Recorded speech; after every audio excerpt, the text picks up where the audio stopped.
Good afternoon. Welcome to today's webinar. My name is John Nori, and I'll be your moderator for today. Our topic is how school leaders can appropriately address the needs of LGBTQ students, community, compassion, and compliance. And the slide that you're looking at now has important information for you. So jot down this number. If you have any technical difficulties, you'll need to call 1-888-799-9666 and ask for extension 2, or go to extension 2. And you'll need that webinar ID number as well. If you're tweeting today, we'd like you to do hashtag NASSP webinar. And of course, NASSP would love to have you follow us on Facebook at facebook.com/principals. The website for NASSP is www.nassp.org/webinars, where you'll find a recording of this webinar. And a question that I always get is, where can I get the slides? And the answer is on that site. You can get that on the NASSP webinar site within 48 hours usually. And last but not least, if you are in a school district that gives you credit for attending webinars, you can get your certificate at nassp.org/webinar completed. And with that, I'd like to go to today's presenter. Dr. Vincent Vinnie Pompei is the Director of Youth Wellbeing at the Human Rights Campaign Foundation.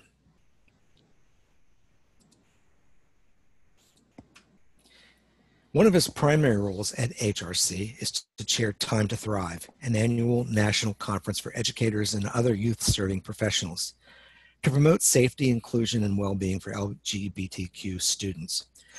Before joining HRC, Pompei served as president of the California Association of School Counselors and spent over 10 years as a middle school teacher and a high school counselor. He was an LGBT cadre trainer for National Education Association, and he authored the LGBTQ section of the American School Counselor Association's national model. In addition, he was previously the project director for the Center for Excellence in School Counseling and Leadership, and was a chapter president for PFLAG and an ambassador for the Trevor Project. Pompei's dedication to school safety and inclusion has been nationally recognized. He was named one of the Advocate magazine's top 40 under 40 and was honored by Equality California, was selected by the National Education Association as a classroom superhero. Pompei holds 2 master's degrees in education and a doctorate in educational leadership. And with that, I'd like to turn it over to Vinny, but before I do, I'd like to say to you, if you have questions during this presentation, please go to the Q&A button and enter your questions there. We'll hold them until the end when Vinny can focus on just the Q&A piece as we get to the end of that section. Vinny, are you with me? I am. Thank you so much, John, for that introduction, and to NASSP for inviting me to present today's webinar. So good afternoon, school leaders joining us. I sincerely appreciate you tuning in for this 30-minute webinar on how school leaders can appropriately address the needs of our LGBTQ students. A few recommendations from me before we begin. Slides will likely move quite quickly, so feel free to take screenshots, especially when during slides where a website or a link is addressed. As John mentioned, the slides will be available likely tomorrow on the website. If questions arise, write them down as John mentioned, and we'll try to get to those towards the end. And lastly, I'd like to invite you all to just have an open heart and an open mind. Sometimes we need a little reminder of that. We are all educators because we care about the overall well-being of children and teens, and sometimes their unconscious bias or discomfort with LGBTQ vocabulary or the potential fear of parent or community pushback can prevent us from taking the steps needed to create safe and inclusive schools for our LGBTQ students. One of NASSP's guiding principles actually states, and I'll quote, "The principal must support a school environment where diversity is valued and accepted, and where students from diverse backgrounds and identities are affirmed, supported, and assured equitable educational opportunities and access to school and community-based services," end quote. I'll refer to this again later on a later slide, along with other recommendations from the NASSP. Again, thank you for joining us for today's webinar on how school leaders can appropriately address the needs of LGBTQ students. So let's ask ourselves, do the NASSP or other professional organizations support creating safe and inclusive schools for LGBTQ students? In addition to having the knowledge and skills, school leaders often need empowerment to do this work. and some may view as controversial. And I'd actually like to reframe that idea for you today by saying this. Ensuring that each student feels safe and included at school, on your school grounds, is actually one of our vital ethical obligations as educators, not a controversial one. We will review what the NASSP and other professional organizations have to say in a moment. How about the law? Are LGBT students protected by federal law? How about in your state? We will briefly review this as well. What about your workplace? If I were to ask your teachers or your students, if you as the school leader support LGBTQ safety and inclusion, would they say yes with certainty? If not, how do we change that? Without knowing where the school leader stands, teachers and other educators may hesitate supporting LGBTQ students out of fear. And if students perceive their educators as unsupportive, it will likely have a negative impact on their attendance, achievement, and overall health and well-being. And unfortunately, schools are not automatically safe and inclusive for LGBTQ students. It actually takes concerted effort by all staff, including, and most importantly, by school leaders. We will now review supports from a few professional organizations. For time's sake, we're going to focus on just these four today. The National School Board Association's non-discrimination policy is inclusive of sexual orientation and gender. Additionally, the NSBA released a comprehensive guide on creating safe and inclusive schools for transgender students. This may be a great guide to share with your local school boards, especially if and when you begin advocating for policy updates. As part of their ethical standards, the American School Counseling Association states all students have the right to be respected, to be treated with dignity, and have access to a comprehensive school counseling program that advocates for and affirms all students from diverse populations, including, but not limited to, sexual orientation, gender identity, and gender expression. ASCA also adopted two strong position statements, one on supporting LGBTQ students, and the other focused specifically on supporting transgender and non-binary students. I recommend you review these statements, but also share with your school counselor as they provide valuable guidance.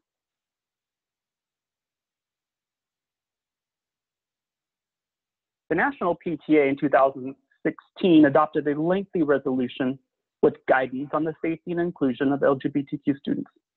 Here's just one small excerpt from that comprehensive resolution. This is another fantastic resource to review and then share with your local PTA. In 2016, the NASSP also adopted a powerful position statement in support of transgender students. I highly encourage those watching today to download and review this full position statement, which includes useful guidance for principals, district leaders, and even policymakers. I'll read a few sentences from the position statement that's on your screen now. Remind your staff, students, parents, and community members of the need to support the rights of all students, including transgender students, and that diminishing those rights runs contrary to the values of the school. A student's gender identity or expression is one such right, which should be respected, regardless of whether the student has begun the medical process of gender transition.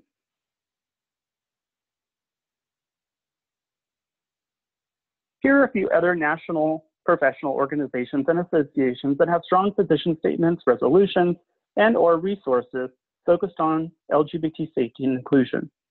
Although this is not an exhaustive list, I hope it shows that educators have tremendous support to create LGBTQ inclusive schools. Now let's review an important federal law, as well as an online tool to identify the laws in your specific state. Title IX of the Education Amendment of 1972 prohibits discrimination based on sex in federally funded education programs and provides legal recourse to remedy such discrimination. Over the years, there's been a trending legal consensus by courts and federal agencies that sex discrimination provisions of federal civil rights laws, like Title IX, includes discrimination based on gender identity and sex stereotyping. In 2016, the U.S. Department of Education and Justice released guidance detailing schools' obligation to transgender students under Title IX, and to provide school districts with the tools to understand and meet their legal obligations under the federal law.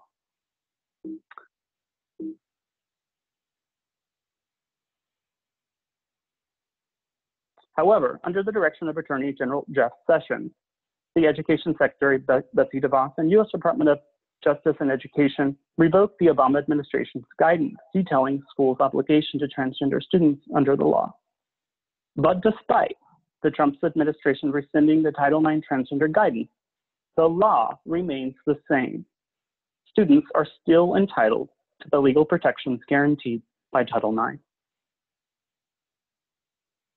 Over the years, there have been a trending legal consensus by the courts and federal agencies that sex discrimination provisions of federal civil rights laws, like Title IX, include discrimination based on gender identity and sex stereotyping. The 4 headlines on your screen are from the past 3 months alone. There are several other court cases addressing transgender students' rights under Title IX, helping to clarify the rights of transgender students under federal law.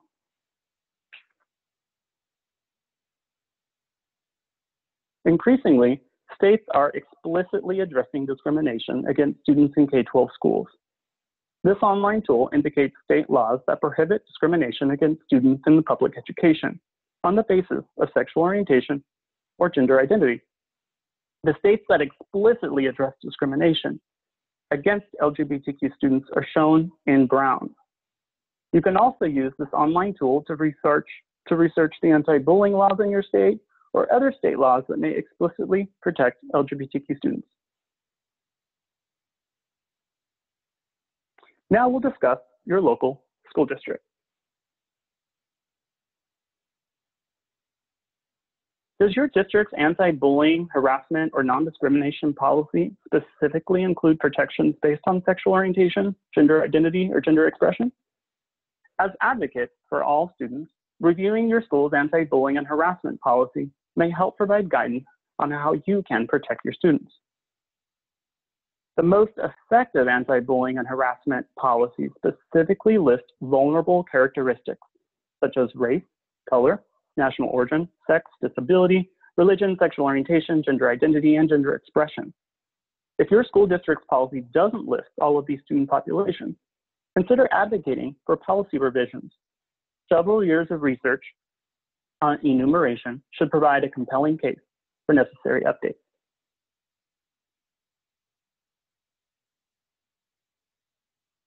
Providing even further encouragement for enumeration, the NASSP recommends that district policies on bullying and harassment specifically protect students based on real or perceived gender or gender identity. And you can find further guidance in the NASSP's position statement on transgender students. Another great resource is the NASSP's Guiding Principles. While I read the one on the screen, consider how you can ensure that your students and staff know, without a doubt, that you stand by these important values. Quote, according to the NASSP, principals must support a school environment where diversity is valued and accepted, and where students from diverse backgrounds and identities are affirmed, supported, and assured equitable educational opportunities and access to school and community-based services, end quote. We will now discuss school culture and using anti-bias education to address bias issues.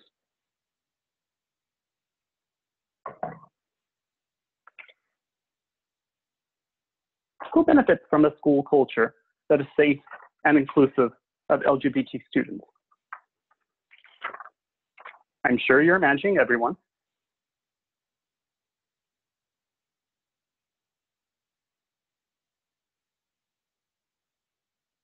It's important that we note that when we're creating LGBT inclusive schools, that we're also benefiting those who don't identify as LGBTQ. Let's talk about a student that you might have, and we're going to call him Johnny. Johnny has strong technical skills at creating smartphone apps. Johnny has been known to display strong disagreement and even discomfort towards students in the student club the Gay and Straight Alliance, or GSA. He has even made disparaging comments on a few occasions about a peer's ethnic group. Even so, Johnny gets recruited right after high school graduation to work for a major tech company in Northern California. Let's also imagine that Johnny's direct supervisor is a transgender woman of color. What did your school do to prepare Johnny to be successful in his new and exciting job? Is Johnny fully prepared to work with such a diverse group of colleagues? Did your school teach LGBT inclusive curricula to address bias and stigma? Did the educators at Johnny's school model allyship toward LGBTQ identities? Or did Johnny attend a school where racism, sexism, and homophobia, and even transphobia were inadequately addressed? Corporate America and even small and medium-sized businesses expect high school graduates to be prepared to work with diverse groups of colleagues, clients, and contractors. Each year, the Human Rights Campaign releases the Corporate Equality Index, which measures how Fortune 500 and other companies fare when it comes to LGBT inclusion. Each year, more and more are receiving a 100% score from the Human Rights Campaign. Here are just a few logos of companies that received a 100% score on the latest index. Note that none of these companies would retain an employee who displayed any form of discrimination or harassment because of an individual's race, gender, sexual orientation, or gender identity. So to clarify, it is our duty as educators to prepare all students for the global, diverse world that they're going to live in so they can be successful and thrive in the workforce and beyond.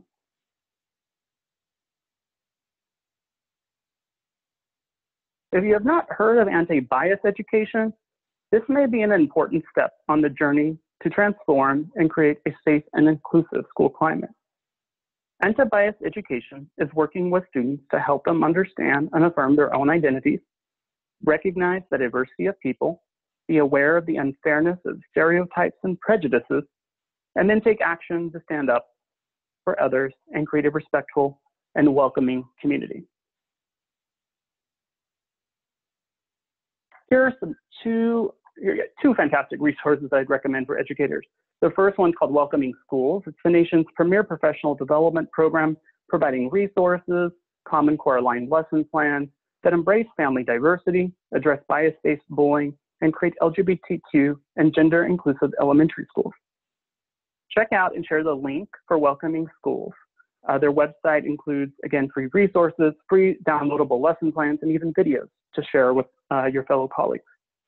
For middle and high school educators, I recommend Teaching Tolerance's Perspectives for a Diverse America. This literacy-based curriculum is also aligned with Common Core standards, and their lesson plans and resources are free for download.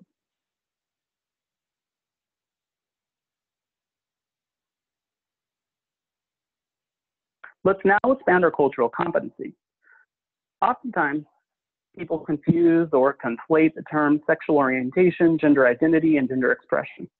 These terms and identities are important to understand as we work to advocate for change in our schools. Let's start with sexual orientation. Taken from the American Psychological Association, here's the definition of sexual orientation. One common misconception is that the words gay, lesbian, or bisexual mean sex, and are therefore not appropriate terms to use in the classroom. As you can see from the definition here, a person's sexual orientation does not mean sex. Rather, it includes the enduring pattern of emotional, romantic, and/or sexual attraction. It's a person's sense of identity, and it can range along a continuum. The words gay, lesbian, and bisexual are identities. Unfortunately, very stigmatized identities that urgently need our vocal affirmation. If we truly care about creating a safe and inclusive school climate, educators must make a concerted effort to address the bias and stigma associated with people who are gay, lesbian, or bisexual. Now let's focus our attention on the graphic or continuum at the bottom of your screen. The stars represent individuals who have plotted themselves on the sexual orientation spectrum. Take a moment to consider the broad range of how people may identify their sexual orientation. You might even consider where you lie on this continuum. We will now discuss gender identity and gender expression. Completely separate from one's sexual orientation is one's gender identity and gender expression. Gender expression is the external appearance of one's gender identity, usually expressed through behavior, clothing, haircut, voice, and which may or may not conform to socially defined behaviors and characteristics typically associated with being either masculine or feminine. It is important to note that one's gender expression does not inform us of one's sexual orientation or even one's gender identity. It can, however, make an individual the target for gender-based bullying or homophobic name-calling. It is important that schools allow students to express their gender in ways that are authentic and true for them. Educators can help by making teachable moments after gender-based or homophobic name-calling and by talking positively about people who express their gender in unique and interesting ways. Gender identity is the innermost concept of self as male, female, a blend of both, or neither. How individuals perceive themselves and what they call themselves. One's gender identity can be the same or different from their sex assigned at birth.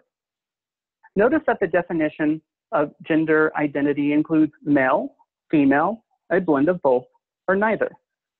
For example, a student who identifies as both male and female, or as neither male or female, may identify using the term non-binary, gender fluid, gender queer, or even perhaps another term. Although this may be a new concept, non-binary is a real gender identity that needs our affirmation. Transgender is an umbrella term for people whose gender identity and/or expression is different from cultural expectations based on the sex they were assigned at birth. Being transgender does not imply any specific sexual orientation. Therefore, transgender people may identify as straight, gay, lesbian, bisexual, etc. Again, gender identity and sexual orientation are two separate and distinct identities. Many transgender individuals will adopt the gender pronouns associated with their gender identity, but a growing number of trans and non-binary folks are using gender-neutral pronouns. For example, a student who identifies as male and female, or neither male or female, may use the pronouns they, them, and their in the singular. It may seem difficult to use or to remember at first, but try to acknowledge the time it takes to practice will not outweigh the challenges of being a transgender or non-binary young person today. Take a moment to read the example box circled in red.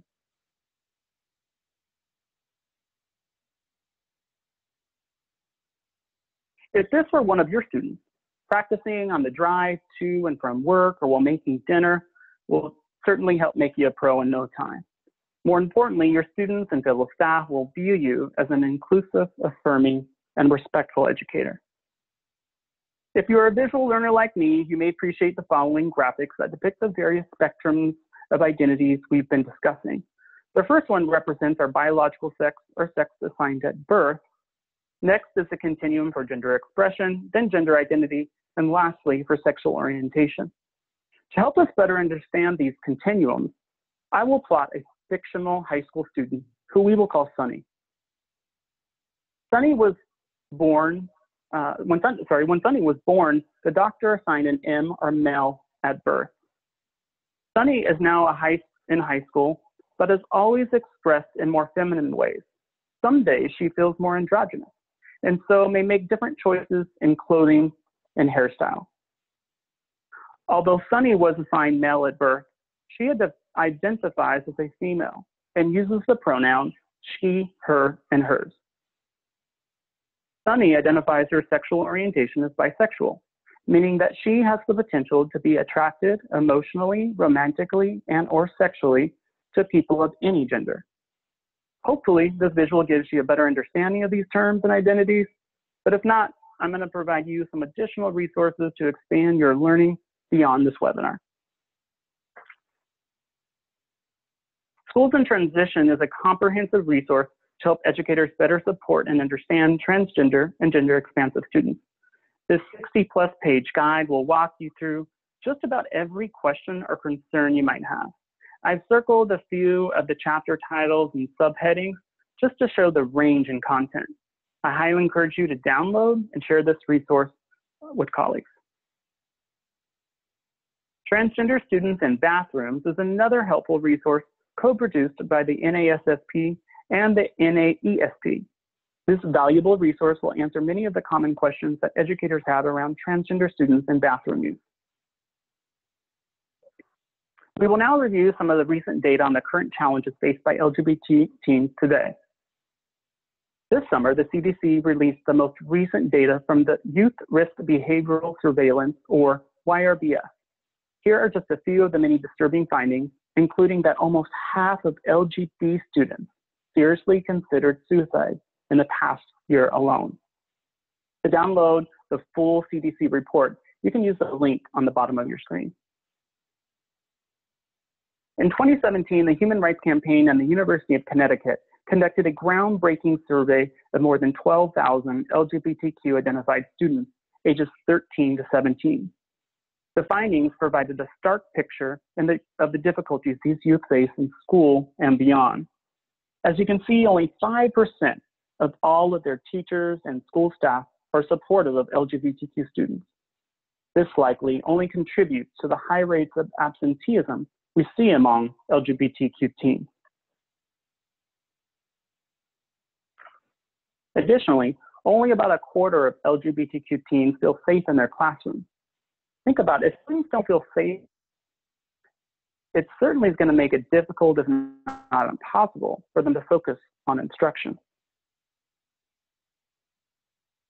About half of transgender students say that they cannot use the restrooms or bathrooms that match their gender identity. If your school doesn't have a policy to allow transgender students to use restrooms consistent with their gender identity, please review the NASSP position statement on transgender students. It provides some really useful guidance on this. Only 11% of LGBTQ teens of color believe that their racial or ethnic group is regarded positively in the United States, showing the urgent need to actively address racism and racial bias in our schools. Now let's review a few additional must-know resources.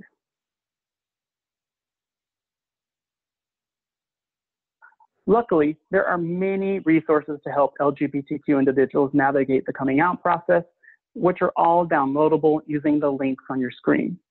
There's even a guide on being a better ally and others to help LGBTQ individuals navigate their sexual orientation, gender identity, and their faith.